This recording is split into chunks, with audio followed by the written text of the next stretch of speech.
weather conditions. In the meantime, the motor vessel Sagamore departed Cyprus today, loaded with humanitarian aid for transloading onto the motor vessel Roy P. Benavides, which is currently off the coast of Ashdod, to begin the process of staging humanitarian aid. And once the floating pier and the Trident pier are in position, this will allow for the Benavides to transload the aid to logistics support vessels and delivery, while the motor vessel Sagamore is back in Cyprus to enable loading of additional aid. And as you are aware, it's a complex operation which requires close coordination with many partners. The United States is joining an international community-backed effort led by USAID with support from the United Nations, the World Food Program, the Republic of Cyprus, other partner nations, and the IDF to expand the delivery of humanitarian assistance via a maritime corridor to the people of Gaza. We're grateful for the continued partnership and cooperation of all involved in this important effort, and we'll be sure to keep you updated as the JLOT system becomes operational. Switching gears, Secretary Austin hosted German Federal Minister of Defense Boris Pistorius today here in the Pentagon for a bilateral meeting to discuss ongoing efforts to support Ukraine in their fight against Russian aggression. The two leaders also exchanged views on the upcoming 75th anniversary NATO-Washington summit in July and addressed broader security issues to include challenges in the Indo-Pacific region and our nation's mutual commitment to global stability and NATO's strategic goals. Full readout from the meeting will be posted to the DoD website later today. Following his meeting with Minister Pistorius, Secretary Austin departed the Pentagon to travel to South Carolina, where he'll deliver the commencement address at South Carolina State University tomorrow.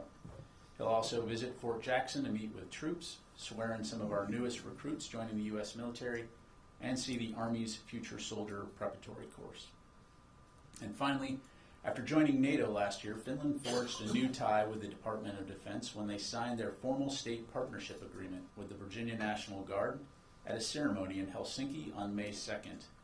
While only recently formalized, the partnership between Finland and the Virginia Guard goes back to 2001, when the 29th Infantry Division of the Virginia Army Guard deployed with Finnish Defense Forces as part of Stabilization Force 10 in Bosnia-Herzegovina. The National Guard State Partnership Program now includes 89 partnerships with 106 nations around the globe, and I would encourage you to reach out to National Guard Bureau for more information. With that, I'm happy to take your questions. We'll start off with Associated Press. Tara. Thanks, General Ryder. First on Rafa and then a second topic. The President yesterday said that depending on what happens in Rafa, he may also pause potentially artillery and weapons shipments to Israel.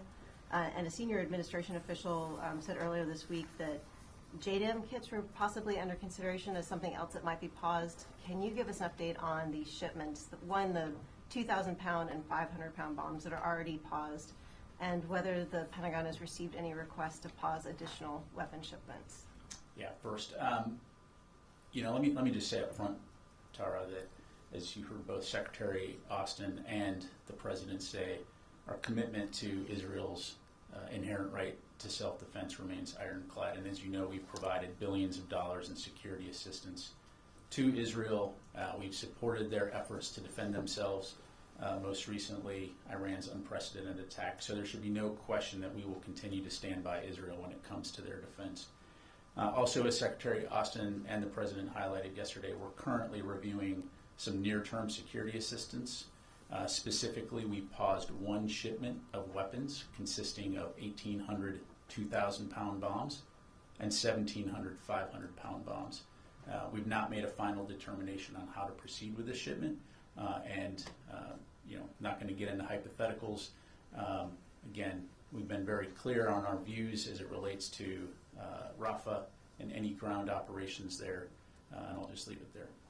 What would, determine your final decision on whether to send weapons? What do you need from Israel in order to send them weapons, or to determine that you're not sending weapons? Yeah, I'm not going to get into hypotheticals. As I mentioned, we have paused one shipment, and of course we're continuing to discuss with Israeli officials their plans as it relates to Rafa and addressing the Hamas threat. Okay, and on a separate topic, on Friday, a Florida sheriff's deputy shot and killed Senior Airman Roger Fortson. He was in his own off-base apartment. The deputy entered the apartment, shot, and killed him. Has Secretary Austin been following this? Is he concerned at all? Has he reached out to the family? And are there any kind of greater concerns about all of the military personnel that live in off-base housing when you have law enforcement coming responding to a call? Yeah, well, first of all, the Secretary is following this closely, and I would like to offer our thoughts and prayers to Airman Fortson's family. We are, of course, saddened at the loss of one of our own. I know that his death is currently under investigation, so I'll have to refer you to the Florida civil authorities for any questions about what happened. But we do know that his family is grieving, and we offer our sincere condolences. Has the Secretary reached out to the family? Down to my knowledge. Tell Pat, a little more detail on the pier. You said the Sagamore is underway. It'll load onto the Benavides, and then Benavides will load onto smaller ships. Is that, can you? Yeah, so the way to think of this, Tom, sure. The way to think of this is in this period of time that we have before the pier becomes operational, we're essentially using that time to get ahead. And since the Sagamore has been loaded with humanitarian assistance, by transloading that onto the Benavides is essentially in position to immediately start loading that onto the floating pier for subsequent shipment to the causeway and delivery to the shore. Since the Benavides will be on the scene, so to speak, the day we pull the trigger and start operations, that then frees up the Sagamore to go back to Cyprus to load up with additional aid. And then once this process gets going, the way to think of this is you'll have that floating pier several miles offshore. Ships will go directly from Cyprus to the floating pier to unload. But because we're, again, waiting for the appropriate security and weather conditions to kick this off, we're going to use that time to our advantage to move forward. So Benavides will unload onto the pier itself? Correct. And then, do we know who will be driving the trucks along the causeway to the beach? So there will be non-U.S. civilian contractors that will be driving those vehicles on the causeway onto the beach. Okay. Real quick on the Benavides and all that, is that going to be the regular rhythm for you all, or is that just what you're going to do to prime the pump and That's shut just things priming out? the pump, right? So Yeah. So essentially after that, what'll happen is the floating pier will be available for vessels to dock at, to transload onto the logistics support vessels. And so, it could be the Benavides, it could be the Sagamore, it could be other ships, again, that are picking up aid in Cyprus and bringing it to that floating pier. And then on the pause and some munitions, could you explain a little bit about why those munitions were paused, and give us a sense, if you could, if Israel's trying to attack underground facilities used by Hamas, why those wouldn't be appropriate for that mission? Well, again, as we assess the situation in Rafa, we made the decision to pause this one shipment.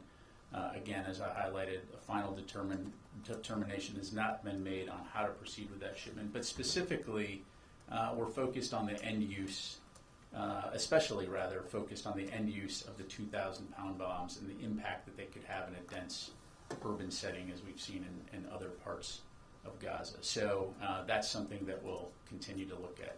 Now, again, looking at the broader context of the U.S.-Israel relationship, as I highlighted, we're going to continue to support Israel and its defensive needs in terms of the capabilities they need to defend himself. So, again, we're talking about one shipment consisting of those 2,000 pounds and 500-pound bombs. Thanks. Pat, just quickly, the 2,000-pound bombs. Can you say the last time there was a shipment of the 2,000-pound bombs to Israel? I don't have that information to provide, Tom. Thank you, General. So yesterday the President acknowledged that Palestinian civilians have been killed by U.S. provided weapons.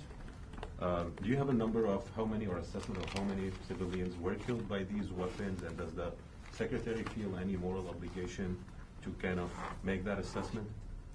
I don't have a number, Fadi. Again, as we've said from the beginning, the loss of any innocent lives in this conflict are tragic.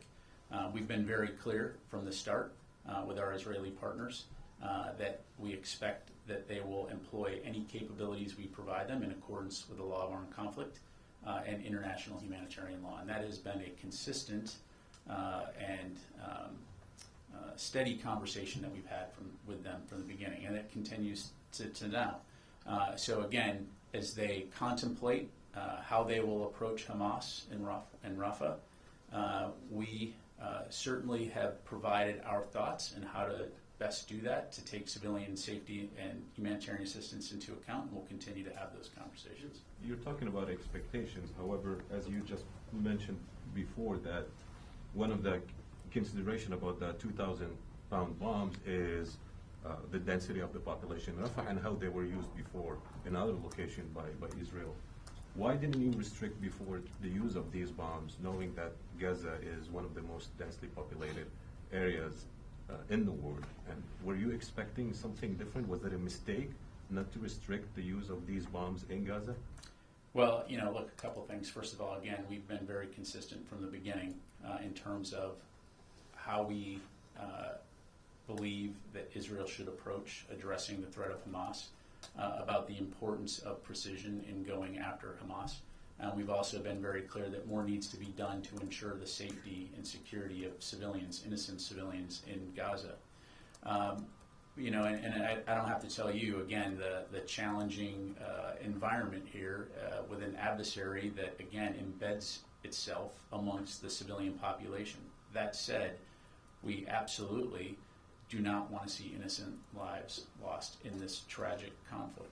So again, we're going to continue to consult with Israel as they look at how to address Hamas in Rafah, and we will continue to do what we can to not only ensure that civilian safety is taken into account, but also look at how we can continue to get humanitarian assistance, whether it's by land, sea, or air, to help the people of Gaza.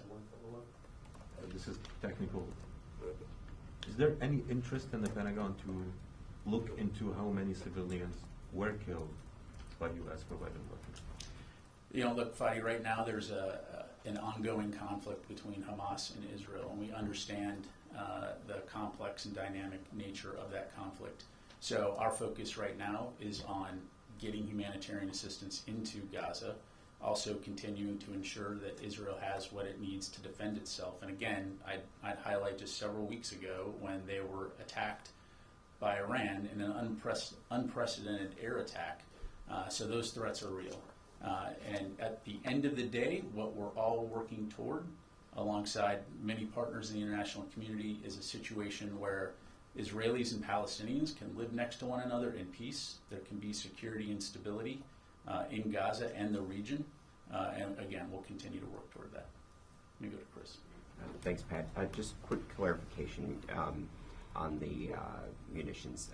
These are just purely the dumb bombs themselves, not any associated guidance kit that may come along with it.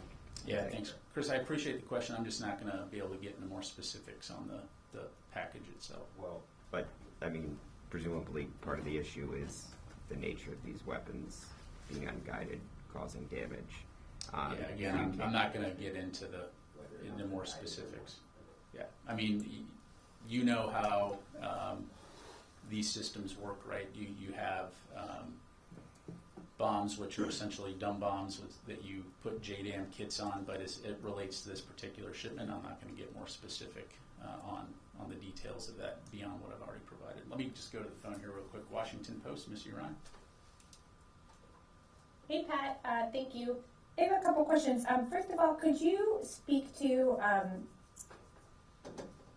the DoD assessment of what impact, if any, the pause in these particular weapons will have on Israel's ability to continue its campaign, or anything about what you guys think the impact will be, or maybe there will be no impact? And then I have another question.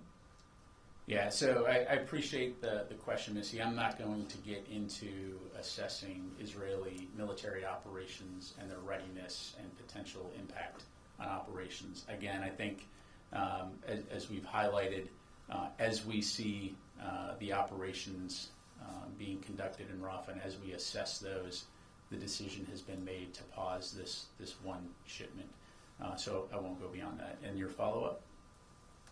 Yeah, so my other question is related to what Kirby said earlier at his gaggle about how, the United States is hoping that Israel doesn't launch a full-fledged offensive into Rafah city, but that the U.S. will continue to work with Israel on other things, including sealing the border between Gaza and Egypt, and also helping Israel target leaders, including Sinwar, that the U.S. is doing on an ongoing basis, he said. And so I'm just wondering if you could provide any more detail on those two activities, since they're military activities, like what exactly is happening vis-a-vis trying to make the border more secure, and then on the targeting front, because it's a little bit confusing about the targeting, because I thought the U.S. was not providing targeting assistance. Yeah, thanks, Missy. So to be unfortunately unsatisfying, I'm not going to have more details to provide other than, again, broadly speaking, we understand and support Israel's right to defend itself. And of course, as an important partner and ally, we're going to continue to consult with them, as we have been from the beginning, on how best to do that. But as it relates to those specifics, I don't have anything to provide beyond what Mr. Kirby already passed along. Okay, let me go to Jeff Shogel, Task and Purpose. Well, thank you. You had mentioned that the incident in Florida is under investigation, but I'm just wondering, does the Defense Department have any advice or words for Airman Hurber, who may be feeling pretty angry right now over this incident? Yeah, thanks, Jeff. Again, a tragic situation here. As I mentioned, we're certainly, saddened by the loss of our airmen. We obviously need to allow the investigation to run its course. Don't want to get ahead of that, but we certainly never want to see our airmen or any military member or any part of our DoD family be put into a situation like this. So again, we need to allow time for the investigation to run its course, and we'll certainly have more to say once we've had the opportunity to see that. Thanks. Laura.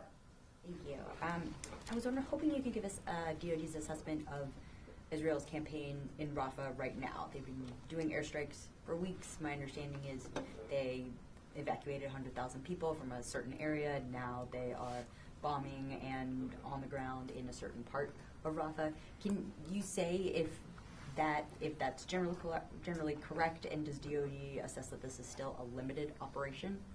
Yeah, so we do assess at this stage that it is a limited operation. As I'm sure you can appreciate, I'm not in a position, nor would I provide an operational briefing on behalf of Israel. But yes, it's all indications are at this time that it is a relatively limited operation meant to secure that area. And so again, we'll continue to assess and monitor. That's all I've got at this point. Have the Israelis briefed DoD on any additional plans to move further into Rafah or to expand the scope of the operation? I don't have anything to pass along in that regard. Thank you. Sir. Thank you, General. To what extent do you know that Hamas is on board with the JLOTS plan? Is there direct communication between U.S. military leadership and Hamas leaders to make sure that they're not going to try to scuttle this? And then what happens if things go terribly wrong on the beach front? Is it Israel's responsibility, or does the U.S. have contingency plans if Hamas were to attack the pier itself? Yeah, so to answer your question, no. No conversations between DoD and Hamas. And again, I'm not going to get into intelligence other than to say we have no intelligence at this point in time to indicate that Hamas is actively targeting JLOTS or the humanitarian assistance. That said, look, this is a combat zone. It's a dangerous area. And so we are going to continue to take security absolutely seriously. It's going to be a priority for this operation. It has been a priority for this operation. And we'll do what we need to ensure that our forces are protected and those that are supporting this operation. And so, to that point, I think as you see this go on, the commanders on the ground, the U.S. commanders that are overseeing this out at sea and from Israel, they will have the authorities to make decisions as necessary based on the conditions as it relates to any type of security situation. But all that to say, right now, we would certainly hope that if Hamas truly does care about the Palestinian people, that they would not threaten humanitarian assistance being delivered to people in dire need. And for our part, we'll continue to work with the international community to rush that aid in. Who's responsible for the security of these non-U.S. civilian contractors on the ground that are going to be on the pier and on the beach? So as it relates to the security at the assembly area where aid comes off, of course, Israel will be providing security there and working and coordinating with World Food Program in order to, and others, USAID and others, to provide that security on the ground. But again, I don't want to get into specific details on that for operation security reasons. Let me go to this gentleman. Thank you. Just a quick follow-up on the bombs. Do you have an assessment of how many of these heavy bombs that Israel already has? Like, do they already have a sustainable stockpile? Yeah, I'm not going to get into the weapons inventory of a partner country. I'd refer you to them to talk about their And just a inventory. quick follow-up on Rafa. You mentioned, sorry, on Rafa, sorry, I forgot what I was going to say. That's okay. I can come back. All right, let me go to Rafa from Al Hurra. Thank you, General.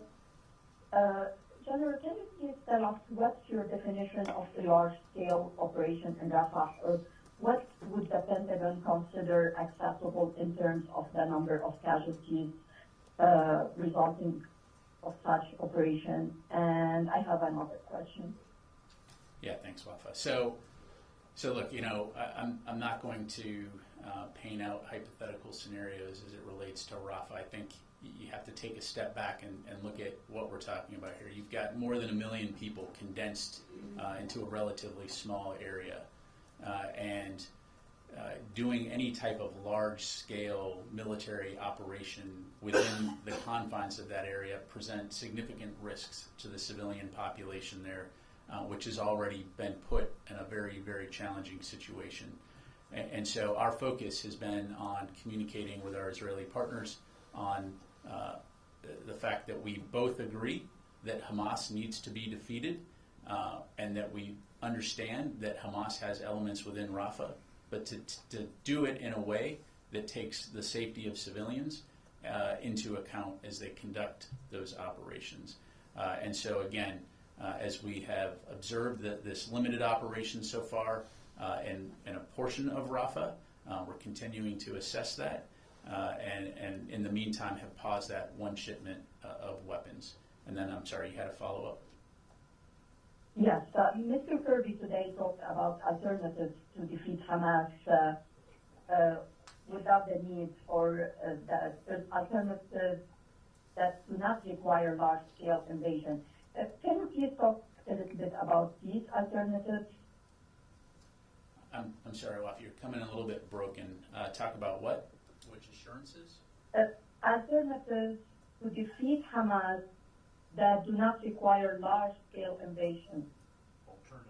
Gotcha. So look, these are things that we've talked about in the past in terms of sequencing, right? So the evacuation of civilians from the battle space to a degree where you don't have the large, grouping of people that could potentially be impacted by this. It's ensuring that when you have evacuated those people, that they have access to food, water, sanitation, shelter, and then, of course, approaching the Hamas threat in a precise manner, counterterrorism style, as you've seen us and the Israelis do elsewhere in the past. So those are some examples. Okay, you come back to the room here, Janie. Thank you, General. Two questions. South Korean President Yoon Suk-yeol said at the press conference yesterday that he would not provide lethal weapons to Ukraine. Does the United States still want 155 millimeter artillery cells and offensive weapons support from South Korea?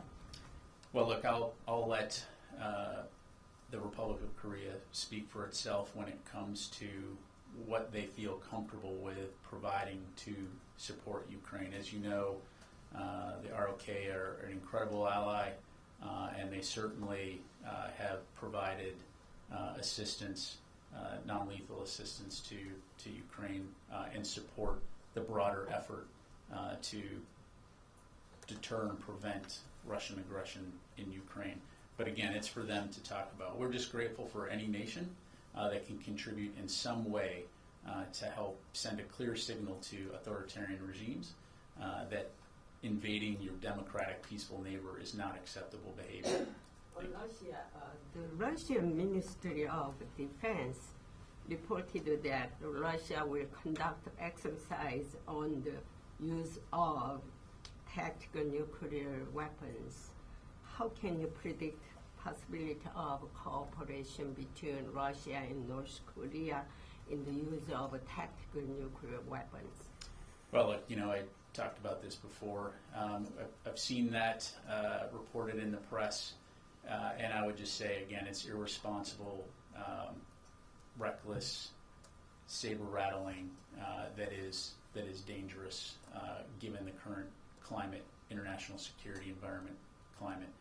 I'll just leave it at that. Thanks, Pat. On Senior Airman Fortson, can you say whether the Defense Department or the Air Force is assisting or with the investigation? I'd have to refer you to the Air Force. Again, as I understand it, the Florida civil authorities are investigating, but I'd refer you to the Air Force for any more questions like that. Eunice. Thank you very much, General. The fact that the President said that U.S. bombs were used to kill civilians in Gaza is pretty striking.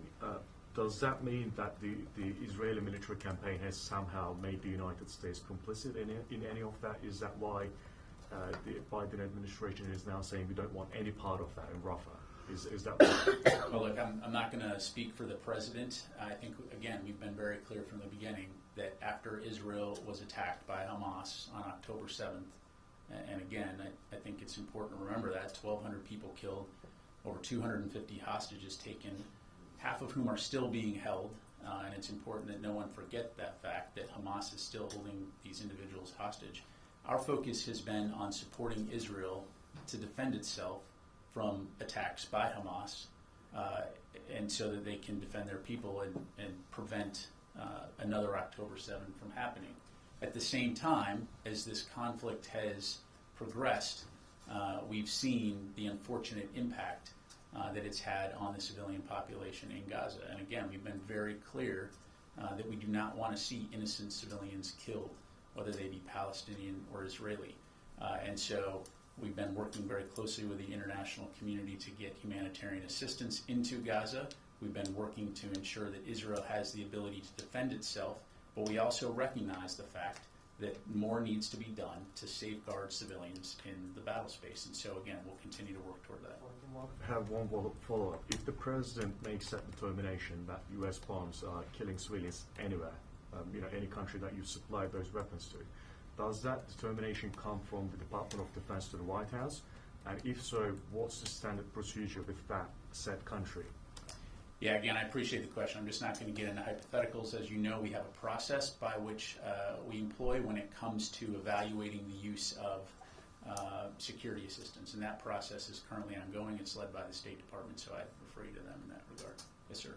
Thank you, General. Two quick questions on Syria, especially northwest Syria. According to some local reports and local people, Iran is endeavoring to expand its influence in northwest Syria. And this is by using the local tribes, especially the Arab tribes, to establish some proxy groups which they established in Iraq, in northwest Syria. So is that something that concerns you, or have you ever noticed this? And this concerns you, or has any raised eyebrows in Washington?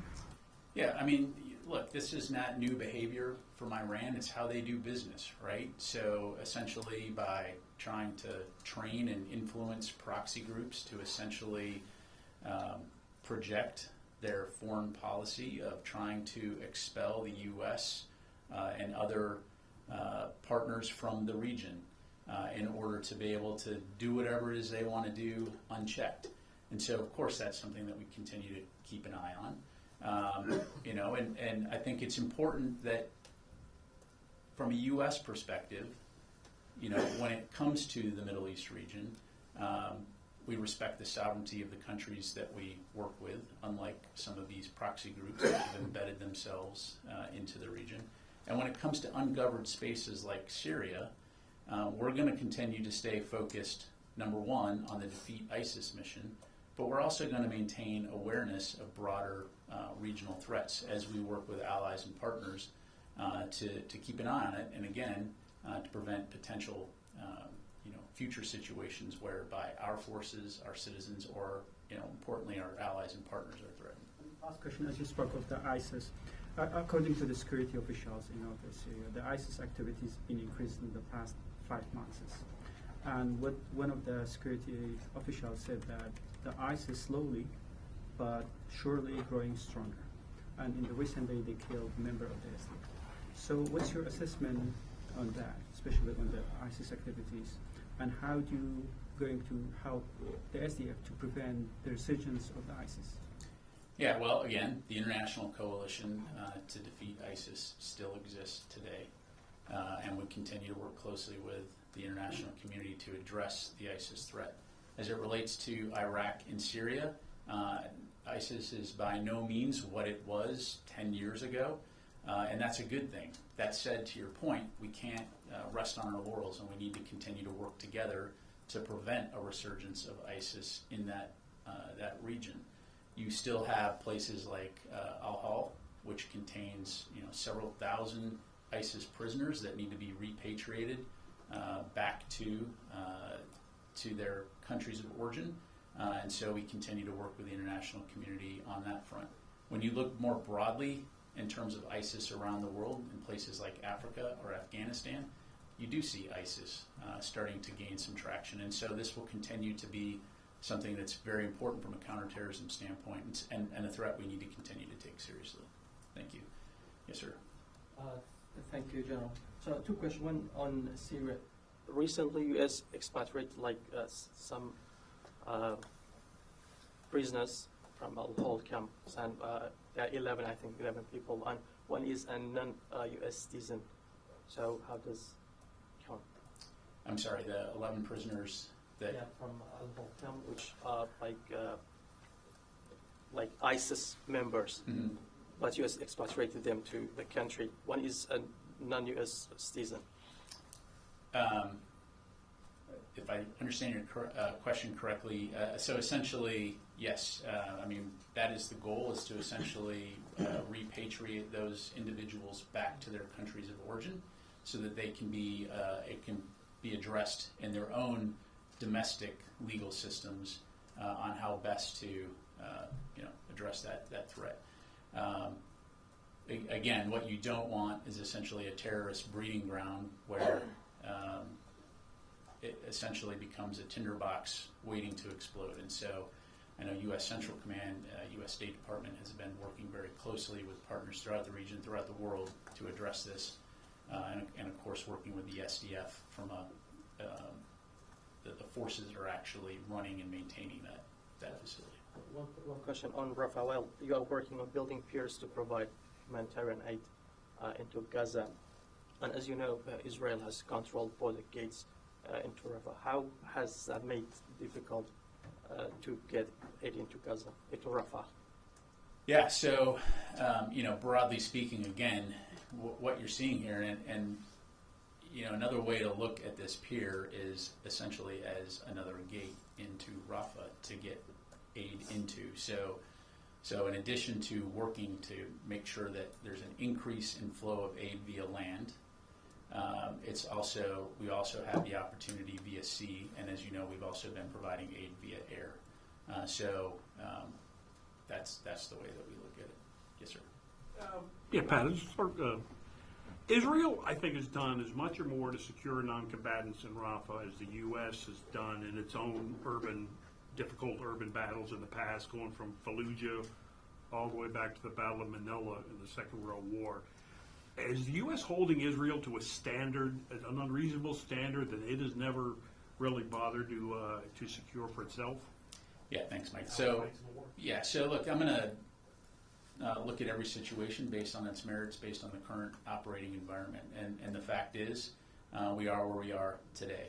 And I think we've been very clear, both publicly and privately, that as Israel contemplates its operations in Rafah, that we would expect to see it be done in a way that takes civilian safety into account.